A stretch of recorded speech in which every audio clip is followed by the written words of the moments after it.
फोरमायनो सानदों जि जौगा फिल्म प्रडाक्शननि बेनाराव जौगा फिल्म प्रडाक्शना dance Bodoland dance competition organise खालामनो थांगासिनो दङ।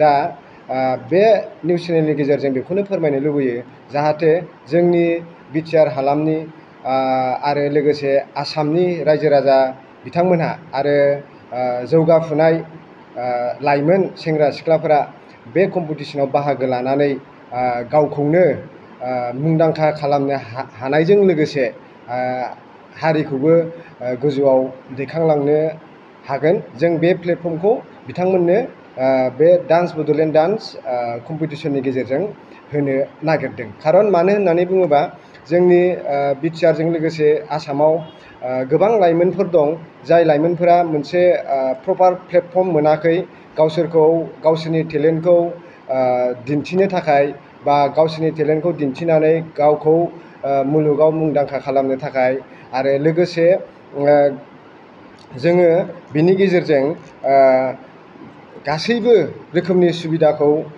होनो जों नाजागोन। बड'लेण्ड डान्स सिजन 1 बेखौ खुंफुंनो थाखाय जों साखाफारा जादों। बेनि थाखाय माने ओरैबायदि सुबुंफ्रा बाहागो लाफैगोन जायफोर सुबुंफ्रा जेरावनाखि अडिशननि थाखाय माने गोजान जायगानिया जोंनावहाय माने सफैस्लाबनो हानाय माखासे केपासिटि थाया। बे हिसाबै जोङो बिथांमोननि सुजुग आरो सुबिदाखौ नायनानै जों ओरैबायदि खालामदों माने डिस्ट्रिक्ट वाइज बेफोरबायदि खालामदों आरोखि ना। डिस्ट्रिक्टनि सिङावनो मोनफा मोननै खोन्दो बानायबावदों बेखौ आं दा फारियै नोंथांमोननि सिगाङाव बुंगोन। गिबियै दं जोङो चिरां डिस्ट्रिक्टआव लाजेनदों।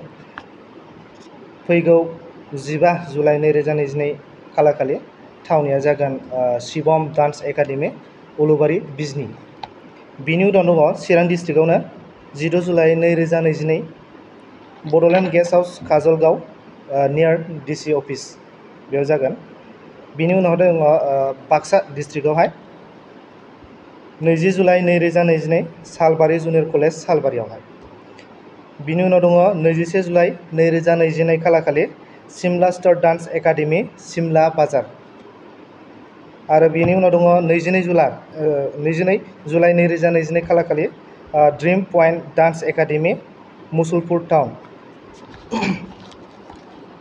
बेनिफ्राय दङ जोंहा उदालगुरि डिस्ट्रिक्ट 27 जुलाइ 2022 खालारखालि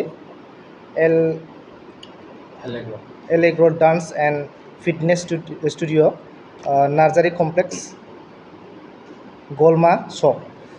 बिनि उनाव दङ 28 जुलाइ 2022 खालारखालि राम दान एकाडेमि टंला ABCD प्ले स्कुल नियार टंला हायार सेकेन्डारि स्कुल। बिनि उनाव दङ जोंहा क'क्राझार डिस्ट्रिक्टआवहाय 30 जुलाइ 2022 खालारखालि सेरफांगुरि जनता कलेज सेरफांगुरि। बिनि उनाव दङ 1 आगस्ट खालि 2022 खालारखालि Enigma dance school dance academy Gossaigaon press club near Gossaigaon post office. बिनि उनाव आरो दङ जोंहा 2 जुलाइ 2022 खालारखालि art and motion dance studio near Madan महन फार्मासि जेडि रड क'क्राझार। बेखिनि बेवहाय माने जोङो ओरैबायदि सावरायलायनानै थि खालामदों माने जोङो बेवहाय सिमानि मोनसे थि खालामनाय जायाखै। बेवहाय माने सोरबा उन्दै मानसियाबो माने ओरैबायदि आखा फाखा जायो गिदिर मानसियाबो बेबायदि आरोखि ना। बेनिखायनो जों केटेगरि बासिनाय जायाखै आरोखि।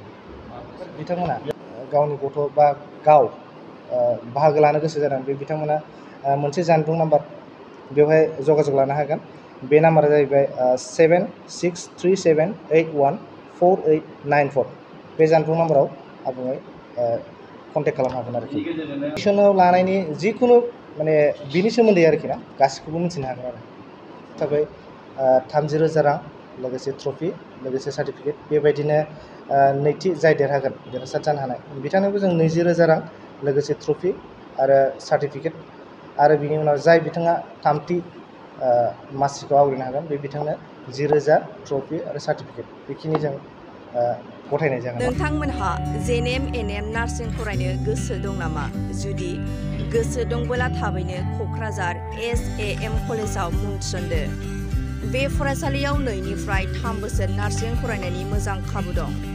जुदि गोसो दंब्ला थाबैनो 9854550697 एबा 9854300175 नाम्बाराव फोनांजाब खालामदो।